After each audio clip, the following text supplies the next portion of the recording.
Hello students, welcome in dream class. My self Babita Sharma. ये students हम कर रहे थे sexual reproduction in flowering plant, जो चैप्टर सेकंड आपका बायोलॉजी का, that is sexual reproduction in flowering plants हम कर रहे थे। इससे जो पहले वाला लेक्चर था उसमें हमने डिस्कस किया था पोलन ग्रेन फॉर्मेशन कैसे होती है, जो प्री फर्टिलाइजेशन का फर्स्ट स्टेप था। क्लियर स्टूडेंट्स, आज हम प्री फर्टिलाइजेशन में ही फर्दर प्रोसेस पढ़ेंगे। दैट सेकंड जो होगी embryo sac formation. Embryo sac formation student, जो आपने पोलन ग्रेन का स्ट्रक्चर किया था इससे पहले लास्ट वीडियो में ही, आपको पता है जो पोलन ग्रेन था उसमें जो आउटर वॉल थी उसको क्या बोल रहे थे, एक्साइन, और इनर एक इनर भी वॉल के अंदर की तरफ जो सेल वॉल थी उसको क्या बोलते हैं, इंटाइन। इसमें एक बड़ी सी होती है वेजिटेटिव सेल, हमने पढ़ी थी,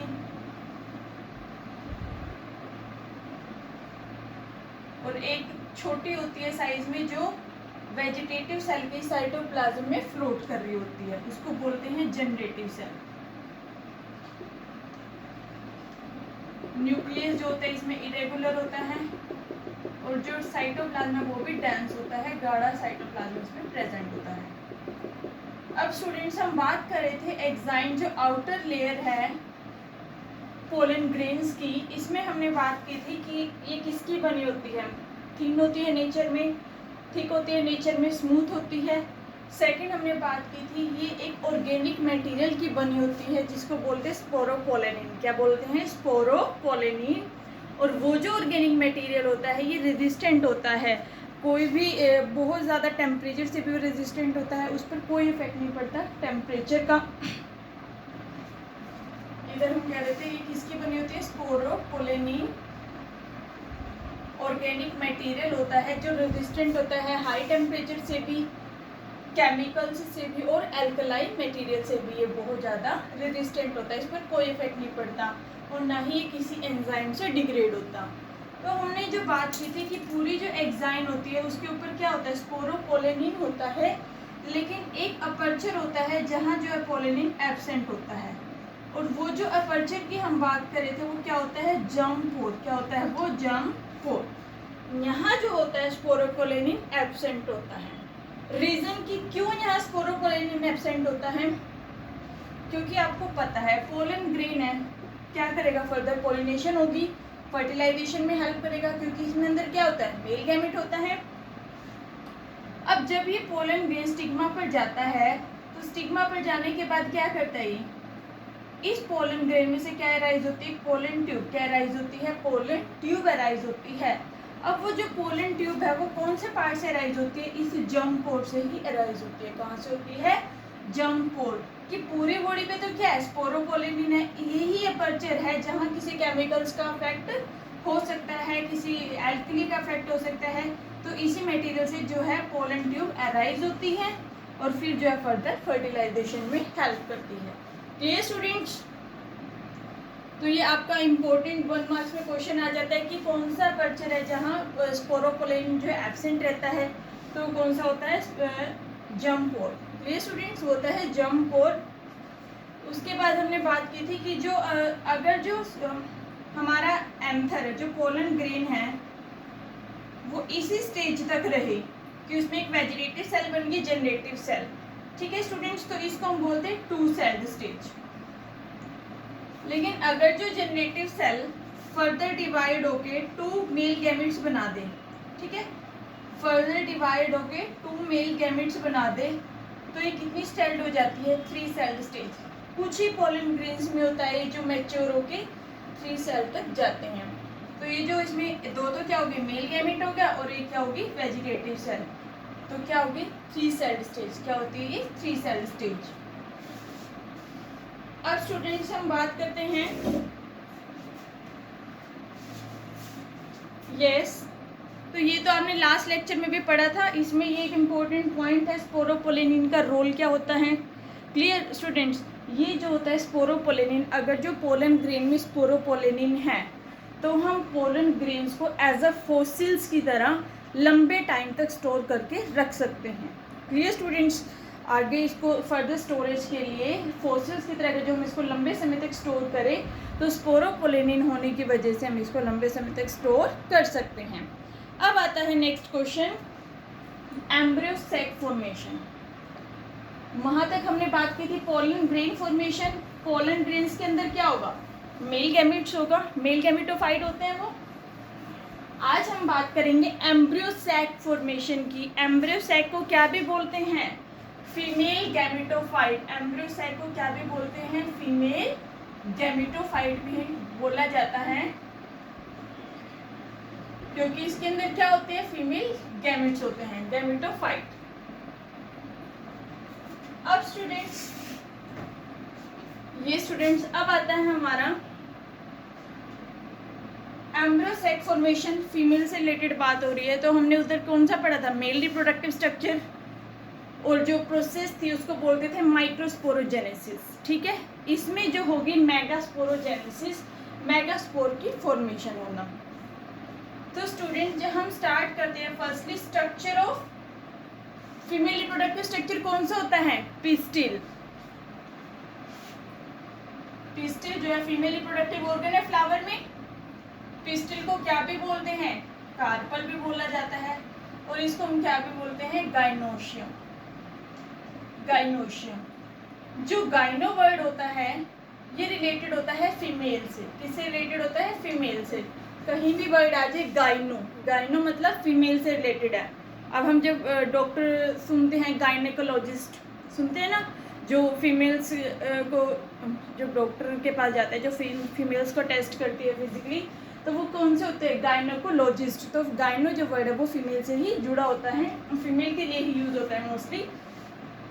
मोस्टली क्या, फीमेल के लिए ही यूज होता है गायनो को। अब स्टूडेंट्स बात आ जाती है स्ट्रक्चर कैसा होता है पिस्टिल का। स्ट्रक्चर ऑफ पिस्टिल हमने फर्स्ट चैप्टर में भी डिस्कस किया था, और लास्ट लेक्चर में भी हमने इसको डिस्कस किया था।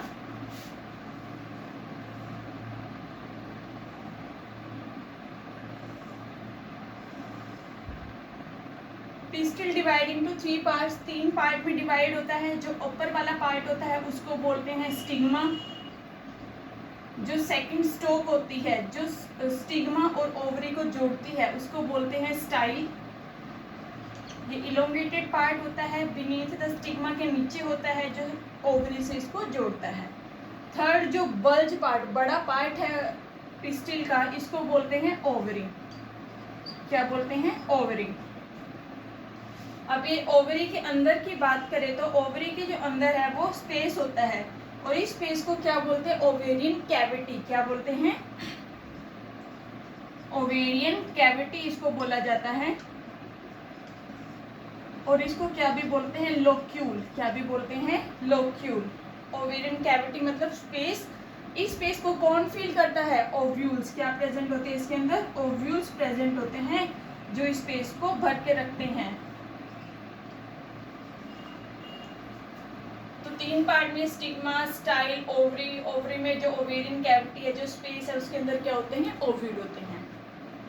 अब स्टूडेंट अगर जो पिस्टिल की बात करें, कार्पल भी हम इसको बोलते हैं।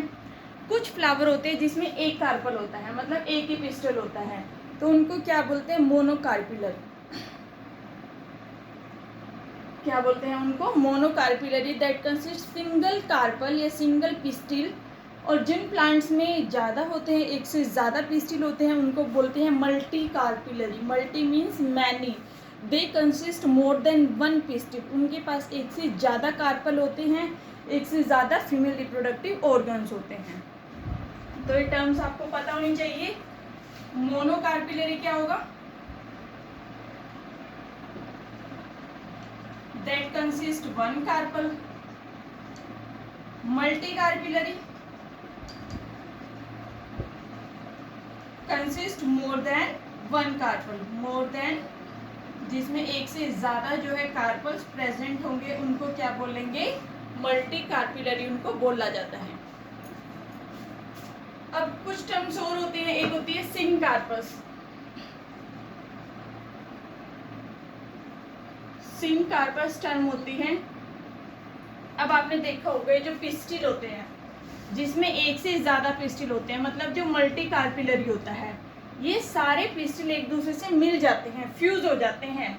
तो ऐसे प्लांट्स को, ऐसे जो जिसमें सारे पिस्टिल फ्यूज होते हैं, उस डेफिनेशन को क्या बोलेंगे, उसको क्या डेफिनेशन देंगे, सिनकार्पस। क्या बोलेंगे, syncarpous. All the pistils are fuse together, सभी पिस्टिल एक दूसरे से जुड़ गए हैं, मिल गए हैं, इसको बोलेंगे सिनकार्पस। एक आती है एपोकार्पस। एपोकार्पस ये भी मल्टी कार्पिलरी के केस में होते हैं कि बहुत सारे पिस्टिल तो हैं लेकिन वो फ्री है। फ्री मतलब एक दूसरे से जुड़े हुए नहीं है, फ्री है। तो इस कंडीशन को बोलते हैं, ये जो डेफिनेशन है इसके लिए बोलते हैं एपोकार्पस। क्या बोलते हैं, एपोकार्पस।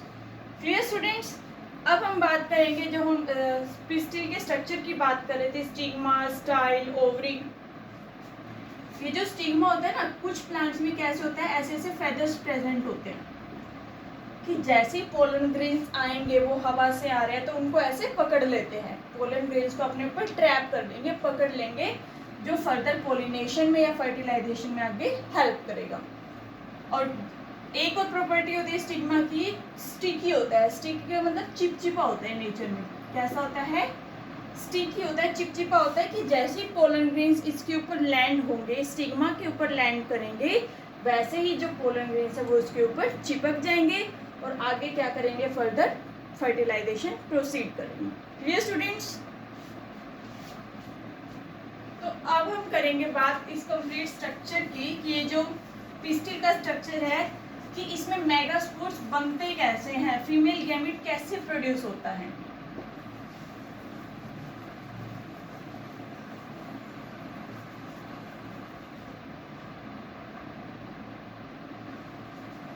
यस,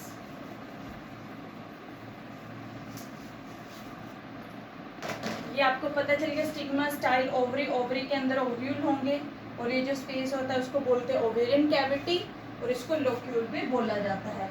इन ओव्यूल्स के अंदर क्या होता है, एम्ब्रियो होता है। क्या होता है, एम्ब्रियो। एम्ब्रियो सैक के एम्ब्रियो भी बोल सकते हैं हम इसको। इन ओव्यूल्स को क्या भी बोलते हैं, मेगास्पोर। क्या भी बोलते हैं, मेगास्पोर।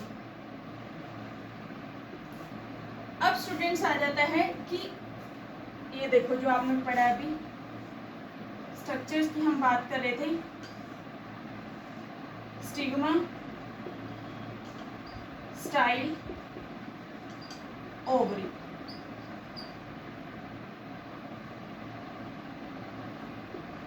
ओवरी के अंदर क्या होते हैं, ओव्यूल्स होते हैं।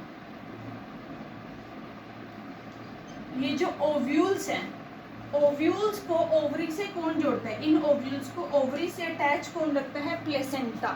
कौन रखता है, प्लेसेंटा। एक टर्म आती है प्लेसेंटा कि क्या रोल है प्लेसेंटा का इस स्ट्रक्चर में। तो प्लेसेंटा क्या करता है, ये ओव्यूल्स को ओवरी के साथ अटैच करके रखता है, जोड़ के रखता है। अब एक स्ट्रोक होती है जो कि ओव्यूल्स को ओवरी ने जोड़ा तो है प्लेसेंटा के थ्रू, इसको हम क्या भी बोलते हैं, प्लेसेंटेशन। क्या भी बोलते हैं, प्लेसेंटेशन। कि जो प्लेसेंटा है वही बताता है कि कैसा अरेंजमेंट होगा ओव्यूल्स का। ठीक है, कि किस टाइप का अरेंजमेंट होगा ओव्यूल्स का ओवरी में। Arrangement of ovules inside the ovary. Inside the ovary कौन बताता है, ये प्लेसेंटा। और प्लेसेंटा का दूसरा फंक्शन क्या होता है, इट अटैच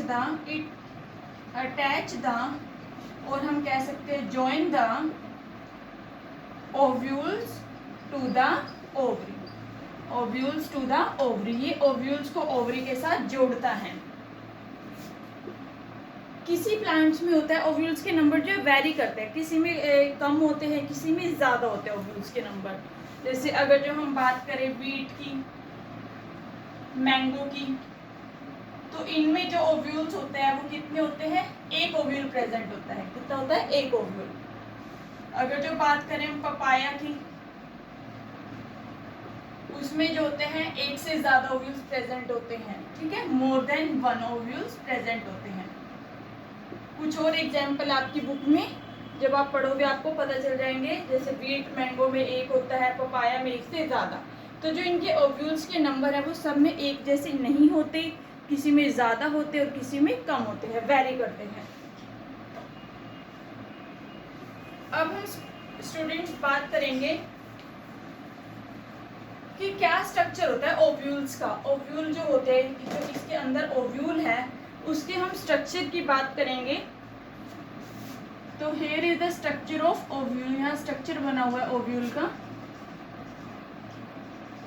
सो स्टूडेंट्स, आज हमने डिस्कस किया structure of pistil, that consist 3 parts, stigma, style, ovary. इनके फंक्शंस भी पढ़े कि क्या रोल रहता है इनका फर्टिलाइजेशन में, न्यू प्लांट्स बनाने में।